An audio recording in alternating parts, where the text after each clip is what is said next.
réponse sur la route d'Oman. Je vais vous demander d'accueillir le réalisateur Colwell.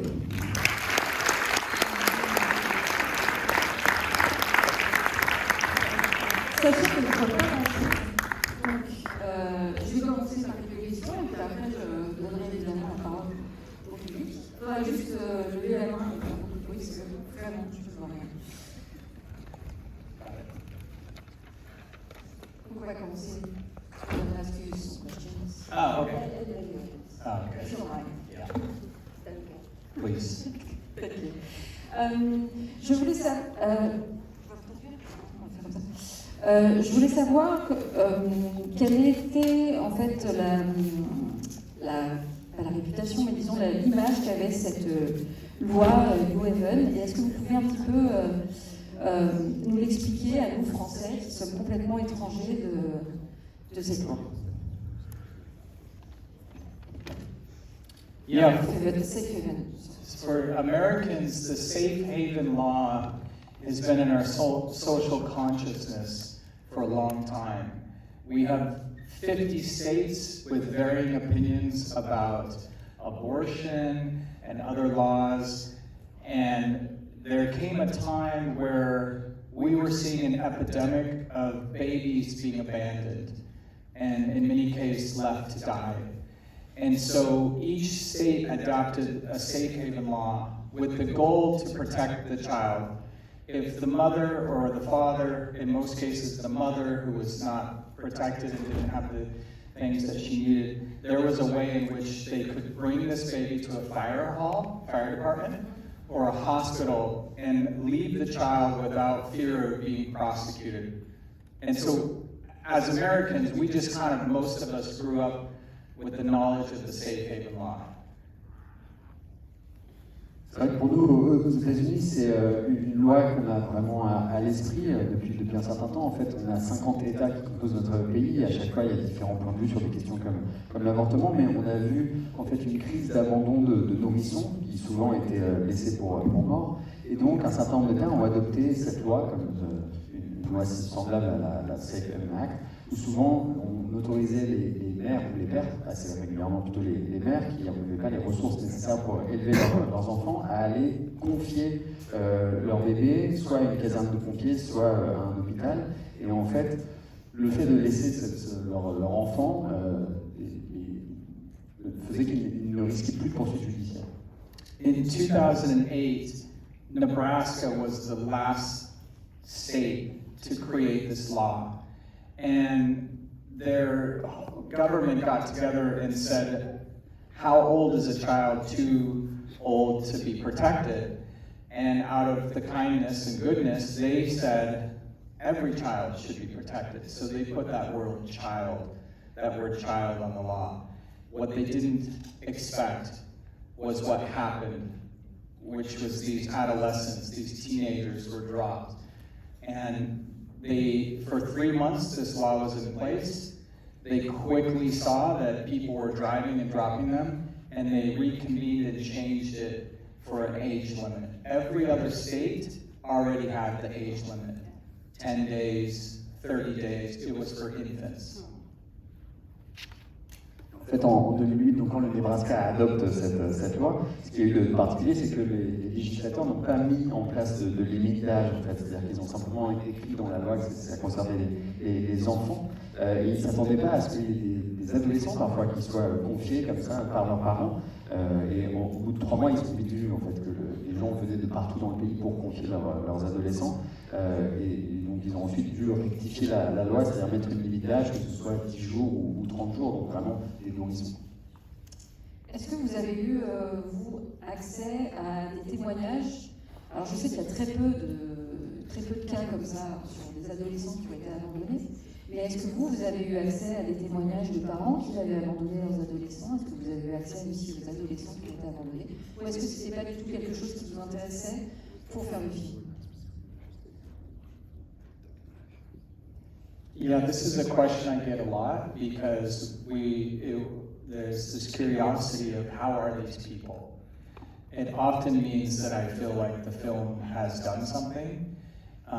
We did not talk to any children and we did not talk to any of the parents. All we gleaned was from everything that had been in the press. The script was written many years after it happened, but my writer went back to Omaha and interviewed the fire departments and the nurses who were there and received these children. Unfortunately, their names and all the information is protected, and I haven't had a child contact me who is now grown, but I often wonder if they will find this film and have an experience with it and come back and talk to me about it. My goal ultimately was less informative and more emotive, that we could experience this acute moment in history with this family and hopefully give them some humanity.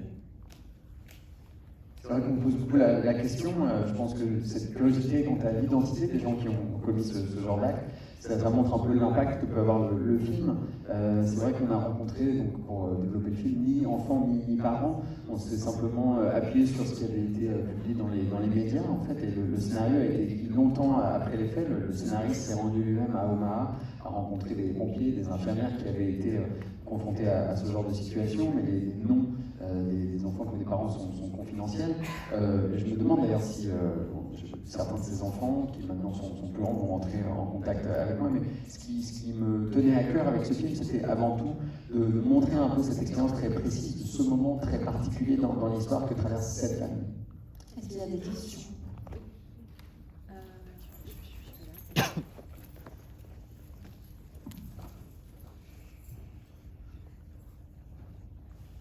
Merci beaucoup pour votre film qui était en effet très émouvant. Une petite question, vous mentionnez le fait que la plupart du temps ce sont des femmes qui abandonnent leurs enfants, leurs bébés. Pourquoi avoir choisi un homme?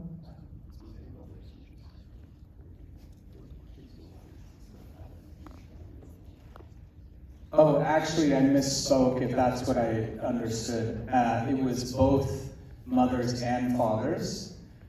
What I will tell you is our research, most cases, we wrote this because we heard a story about a father who left 6 or 7 of his own children.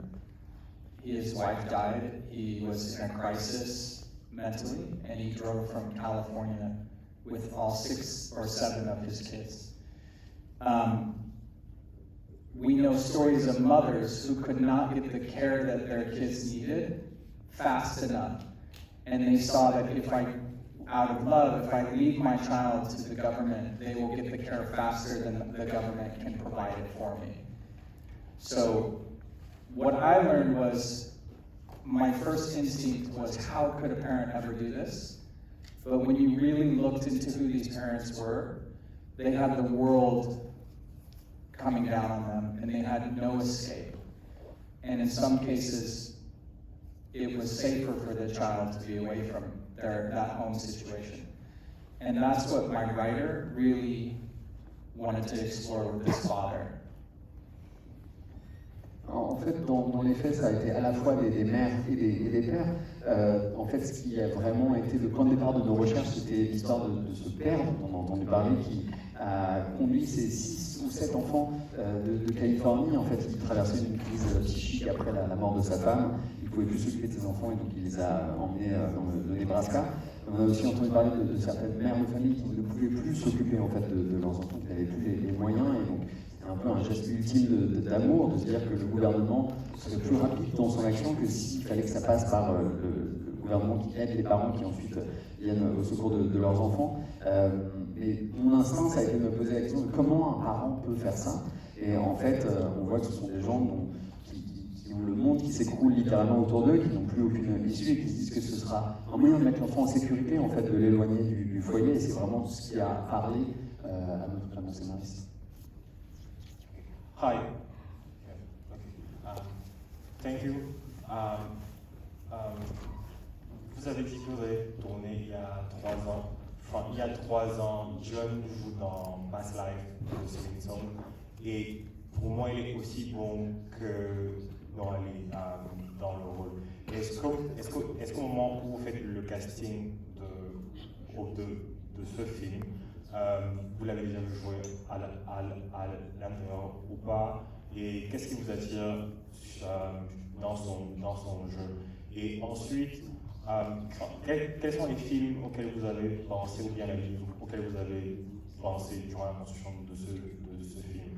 Il y a pour moi un écho de la fragilité masculine dans le rapport parental que j'ai retrouvé dans Aftersun de Charlotte Weiss, qui va, enfin c'est pas le même type d'histoire, mais par rapport au traitement de cette fragilité dans le cinéma contemporain, ça va plus loin dans la figure de l'homme en tant que figure parentale, et je trouve ça très exceptionnel.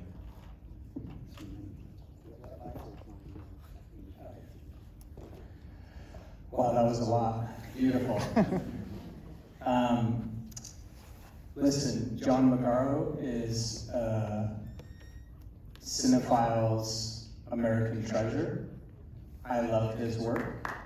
Yeah, John, if you can hear us in New York.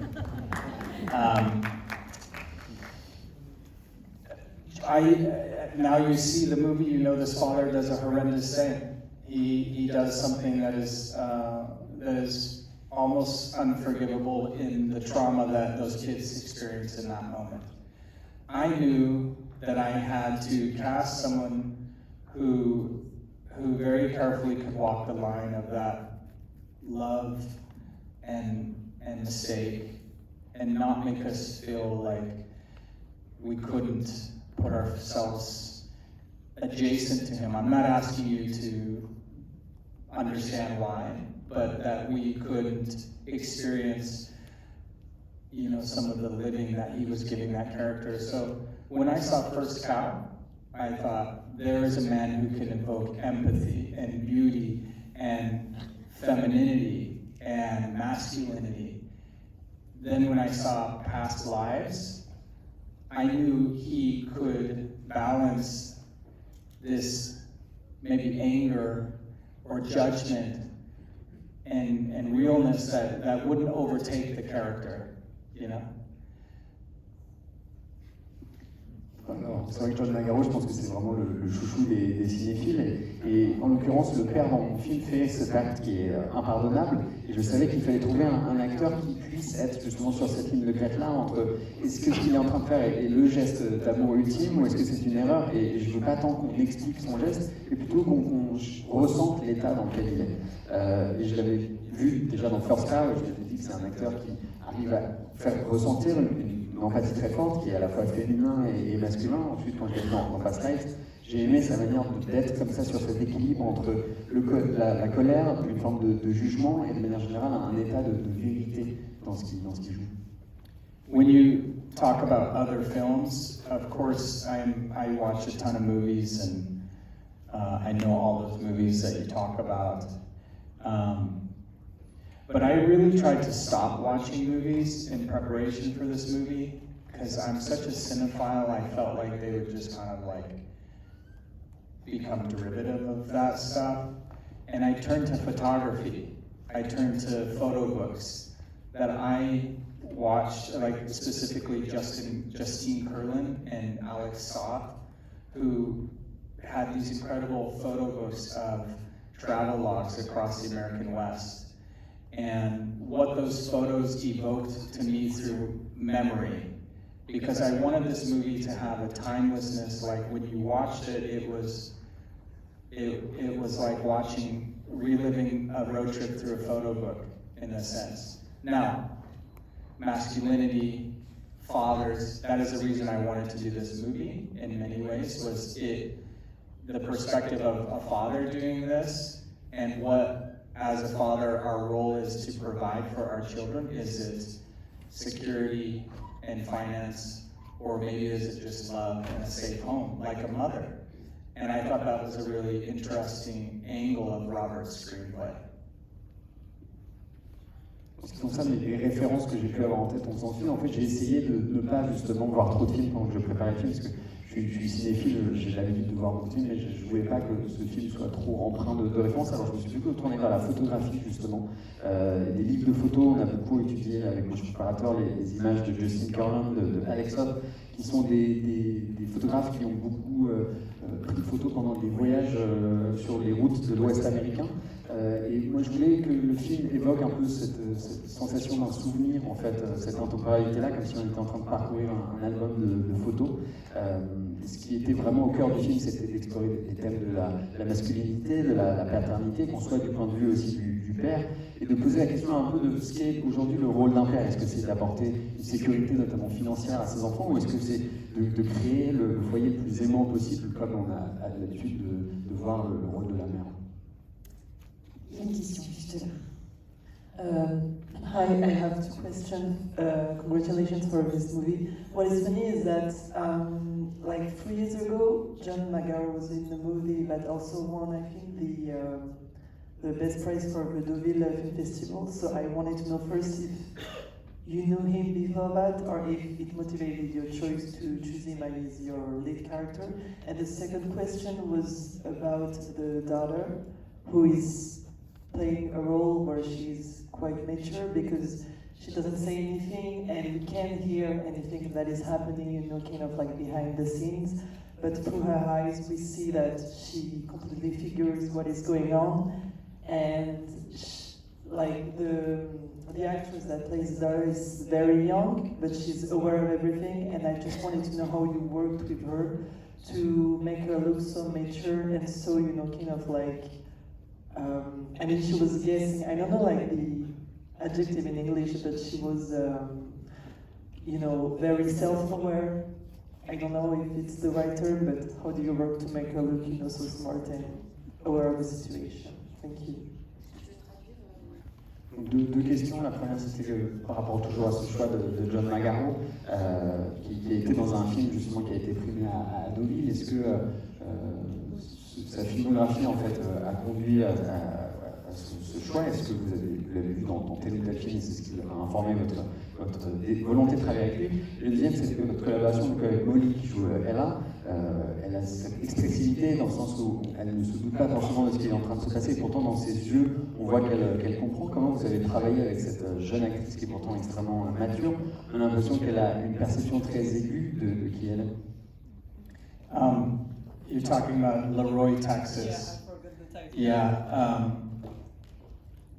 This is crazy, but my friend from undergrad film school, not graduate, but undergrad, he directed that movie. And I didn't even know he had made the movie with John McGarrow until I was making the offer to John. And then I was like, Shane, you made a movie with John. Text him and tell him to read my script. So that was very lucky, and that's a fun movie. Everybody should go see it. So yeah, that just happened, and then we went to Deauville and had similar success. Maybe they like John McGarrow at Deauville. That's very nice of them. Yeah, Molly Bell Wright is this movie only works because Molly is in it. John was going to be John. He was going to be fantastic. But I remember saying to my producer, if we find Molly, we're shooting. Excuse me, if we find Ella, and Molly submitted an audition, she was coming from Australia to America and had to leave her family dog in Australia. And she auditioned the scene where they let Rex go at the SPCA. And I was watching it on my phone, terrible, I know. But I just got the email, was watching all the tapes, and I saw this little girl, and she was 8 or 9 when she gave that performance, and it just completely captivated me. And I almost knew immediately she was Ella. And I'll let you go for a little bit. Ce qui est fou, c'est que le film, en fait, Leroy, Texas, donc ce film dont je parlais, qui a gagné le prix à Deauville, en fait, c'est un ami de licence au cinéma qu'il a réalisé. Au moment où j'ai envoyé le scénario à John, je n'avais aucune idée qu'il était en train de faire un film avec mon ami de fac. Et donc j'ai demandé à Shane, écrit un message à John pour lui parler de ce scénario. Et c'est un film qui est vraiment amusant, je vous conseille de voir si vous ne l'avez pas encore vu. J'ai l'impression que Deauville adore John, et a raison. Pour ce qui est de Molly Wright qui joue Ella, c'était pour moi la condition en fait, de la réussite du film, de trouver la bonne Ella. C'est-à-dire que John est génial, il fait du John, mais j'ai tout de suite dit à mon producteur, il faut qu'on trouve une actrice à la hauteur pour ce rôle. Et il se trouve que quand elle nous a envoyé ses essais filmés, en fait, elle était avec sa famille en Australie, elle allait aller faire un projet aux États-Unis, il fallait qu'elle laisse le chien de la famille à la maison. Et la scène des essais filmés, c'était justement la scène où ils abandonnent Rex à la SPA locale. Et donc j'étais en train de regarder des essais comme ça qu'elle m'avait envoyé sur mon téléphone.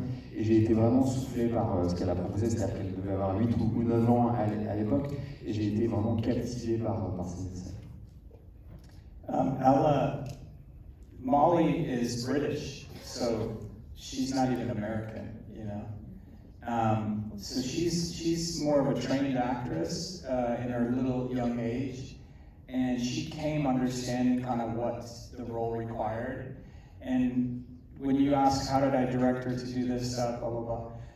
Most of all, children they want adults to love their acting.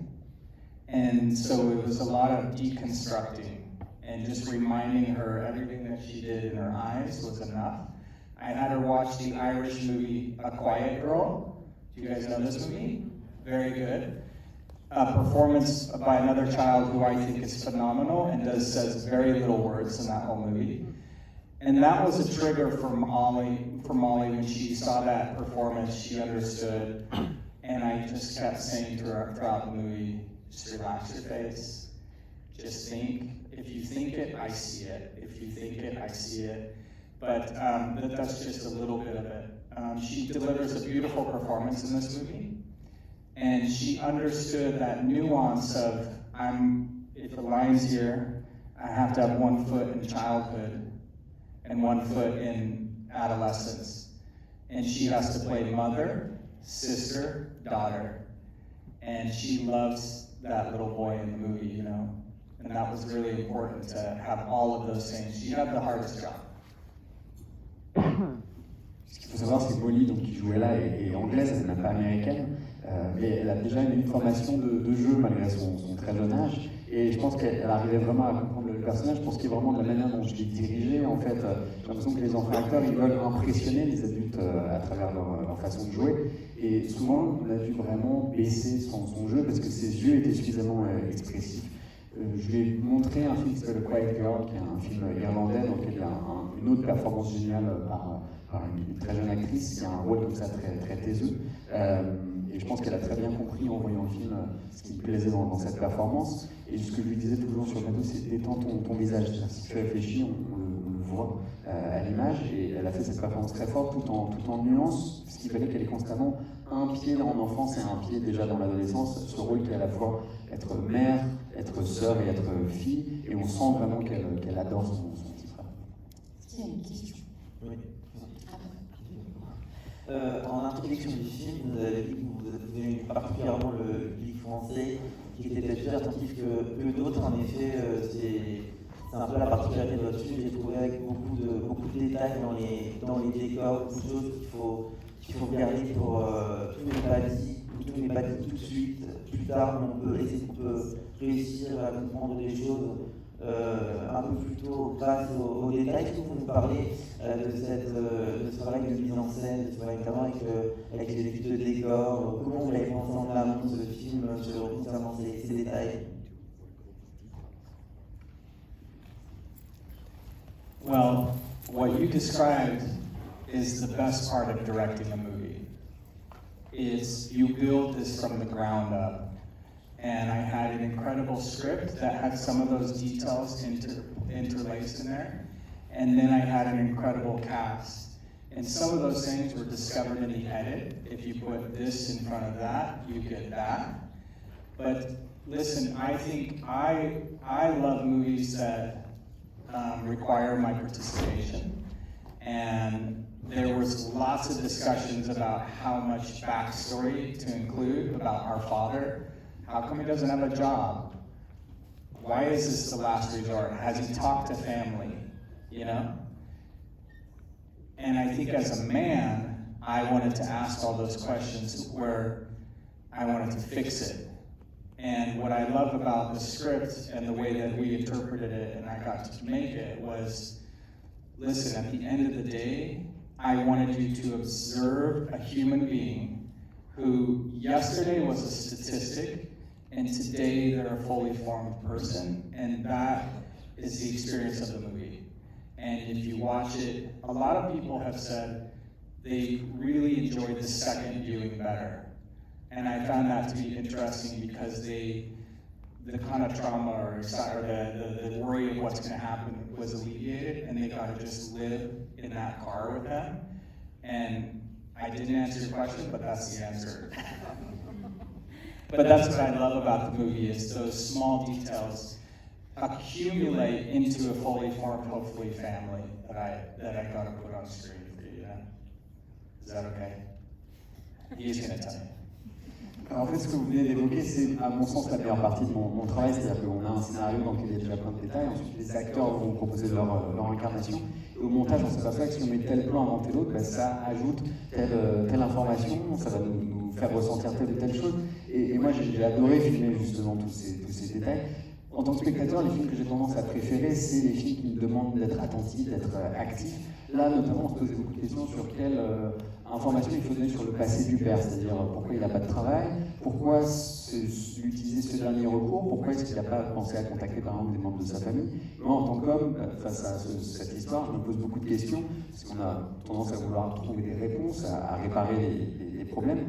Et en fait, la manière dont on va tourner le scénario, c'est de dire qu'en fin de compte, on est en train de voir quelqu'un qui, au début, ne serait qu'un chiffre, ne serait qu'une donnée statistique, et qui, progressivement, va devenir un être humain et qu'on va regarder comme tel.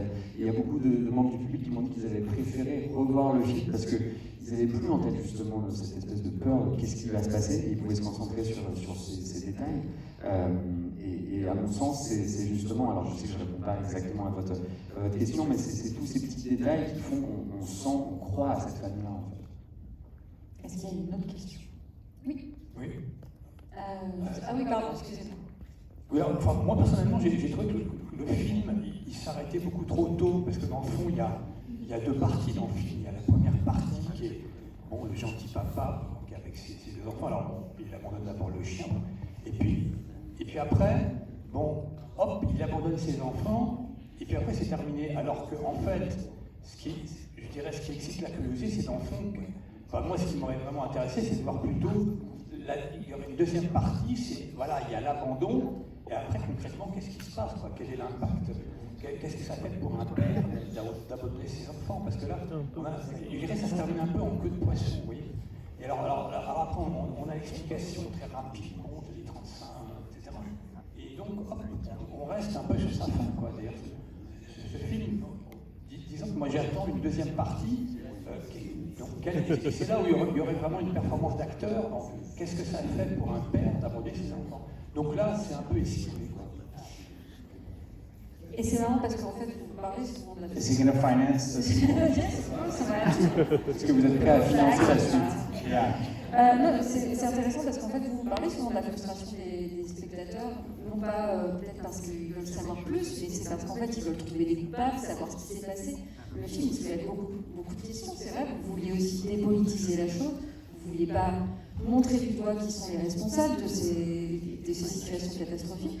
Donc, comment vous l'accueillez, vous, cette frustration que le monsieur exprime, par exemple? You know, I remember feeling some of that when I first read the script, and feeling like, in fact, there was a different ending. We added more to the movie. We added the sequence where he comes back and has that conversation with the nurse. But I remember the first time I read the screenplay, I too was like, but I want to know if they're okay. I want to know what those kids are going to do tomorrow. And the more I sat with the movie, the more it made the script interesting to me.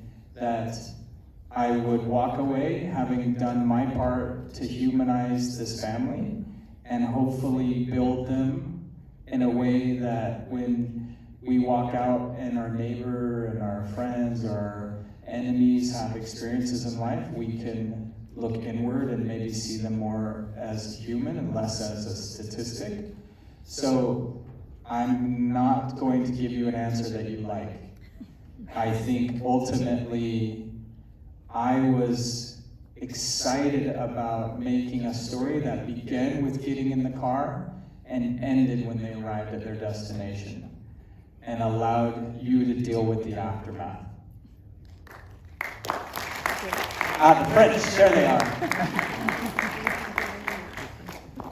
En fait, c'est intéressant parce que d'une certaine manière, l'état dans lequel vous êtes, c'était celui dans lequel j'étais moi après avoir découvert le scénario. Quand je l'ai lu la première fois, c'est-à-dire que la fin, d'ailleurs, était beaucoup plus abrupte dans la première version du scénario. Et puis on a ajouté notamment cette discussion que le père a avec l'infirmière. Mais moi-même, à l'origine, je voulais savoir ce qui se passait, je voulais savoir ce qui arrivait aux enfants. Et en fait, plus j'y pensais, plus c'était ce qui m'intéressait. En fait, et je commençais à cogiter, et je me disais que mon rôle, c'était de trouver une humanité à cette famille-là. Et ça allait nous pousser, en tant que spectateur, à voir, à aborder nos voisins, nos amis, mais aussi nos ennemis, comme des êtres humains, en fait, de faire un travail introspectif où on va aller au-delà de la statistique et on va les voir vraiment comme des personnes. Alors je sais que ma réponse ne va pas forcément vous plaire, mais j'avais envie de commencer le film au moment où ils montent dans la voiture et de le terminer au moment où ils arrivent à leur destination, et qu'en fait, les conséquences de ce qui se passe ensuite, c'est à vous de vous faire votre propre avis. Oui, micro. Ici. Ah, merci. Bonsoir.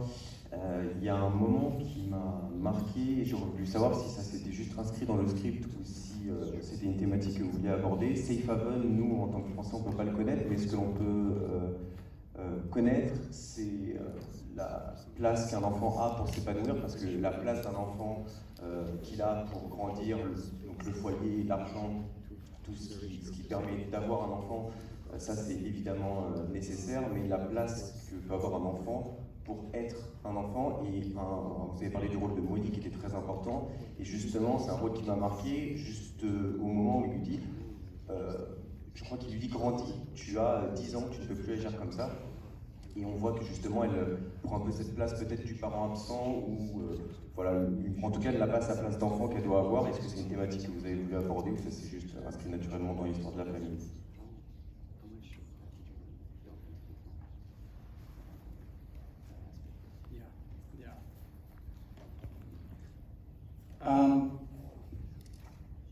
Yeah, thank you for staying around. I know it's late. Let me try and answer that very specifically. I think most of us, out of love and protecting our kids, sometimes want them to grow up faster because we know what's coming for them. I have 4 kids. I have a 20, 18, 15, and 12-year-old child. And I have oftentimes been the one to want to have them put up their armor quicker than later, because I know the dangers that are coming for them. And so I understand a parenting like that. I also understand telling my kid who's got their head out the window to get their ass back in the car, because that's crazy and dangerous. So I think those are aspects of the script that rang true to me, that I know parents do that because I'm one of them. What I wanted to do is, above all, was not teach you anything, but present a real family with their flaws, with their warts, and that included some of that parenting techniques that are good or not good. But who's the judge? I don't know. That's my answer. Good? It's okay? Oui, oui?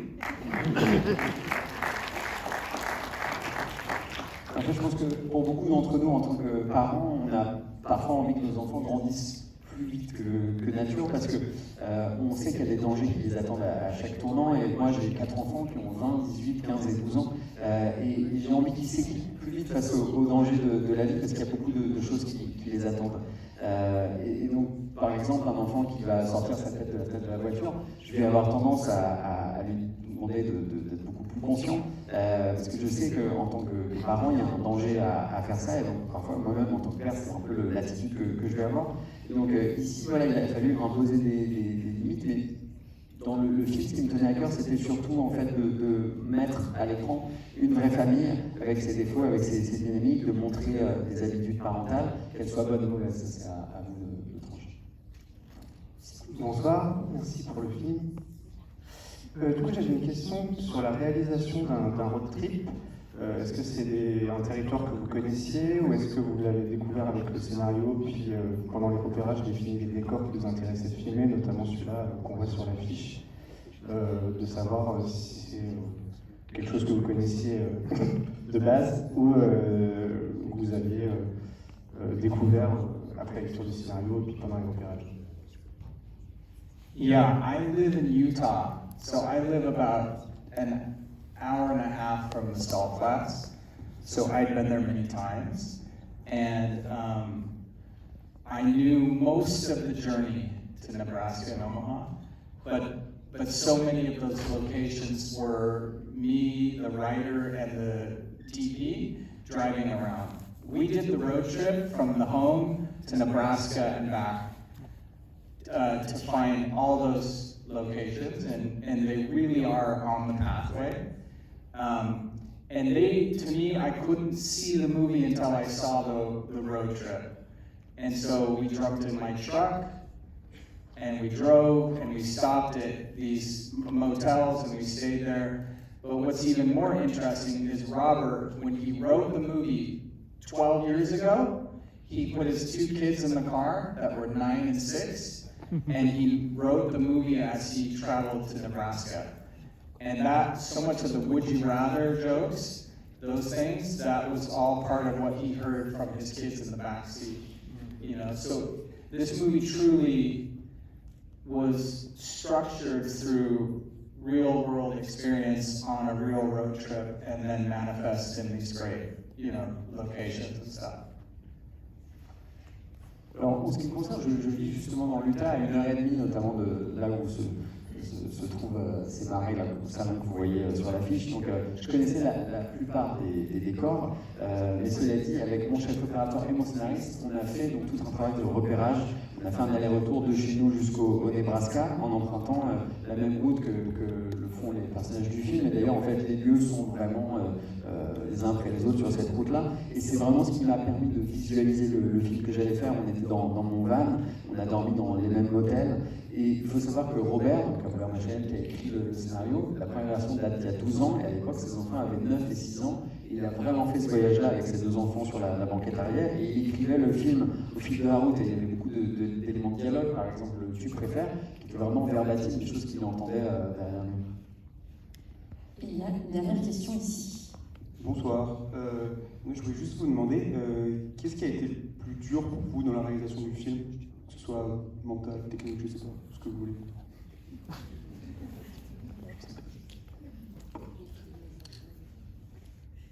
Emotionally and technically, shooting with a 6-year-old. Le plus dur, à la fois techniquement et psychologiquement, c'est de tourner avec un enfant de 6 ans. Wyatt Salas, the young boy, he's amazing, right? It was like throwing a grenade in my scene every day. How do you say grenade in French? Grenade. Some days he was Al Pacino, some days he was Charlie Sheen. You know? Very unpredictable, but so beautiful and so present. You know, we could only shoot with him 4 hours a day. So he's in 90 pages of this movie. So the movie had to shoot for 27 days on a shoestring budget. So technically shooting, you know, that short, you know, this Salt scene was shot, them running around, that beautiful scene that I love so much was shot in about 35 minutes. Paul, the camera, running around, shooting me at the camera, cussing and being like frustrated and, oh no, get this, get that. Very, very difficult to make a movie with a 6-year-old, but if you do hard things, oftentimes beautiful things come from it.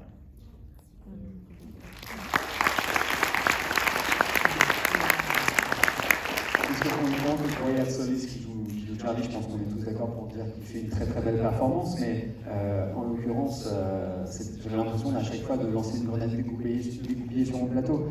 Tantôt il était Al Pacino, tantôt il était Charlie Sheen, donc ça veut dire totalement imprévisible, mais en même temps magnifique et incroyablement présent. Alors, à cause des lois de protection de l'enfance, on pouvait l'avoir que 4 heures par jour. Et la gageure, c'est qu'il était quand même dans 90 pages du scénario et on avait 27 jours pour tourner avec un budget extrêmement restreint. Donc ça veut dire que la scène, par exemple, qui est sur l'affiche, on l'a tournée en 35 minutes avec mon chef opérateur qui court dans tous les sens et moi derrière qui lui dit d'aller capturer tel ou tel moment. Donc c'était à la fois tellement dur et en même temps, je pense que de ces conditions-là naissent la beauté. J'ai une toute dernière question et vraiment très très rapide. Vous défendez le film depuis 1 an et demi, je crois, peut-être, oui, 1 an et demi, peut-être même un peu plus. Est-ce que vous vous présentez, vous venez en France, vous faites des Q&A et tout ça? Est-ce que vous avez le temps, l'esprit pour préparer un nouveau film? Yes. Yes. Fortunately, when you make a movie that people see, people bring you scripts. And I have found my next script, and I love it. And it's a drama, and we are going right now in Hollywood. They are looking for money. They're looking under couches. They're looking under sofas. They're finding money for it. We shoot next year, I think. I want to say thank you for staying. Thank you for your wonderful translation.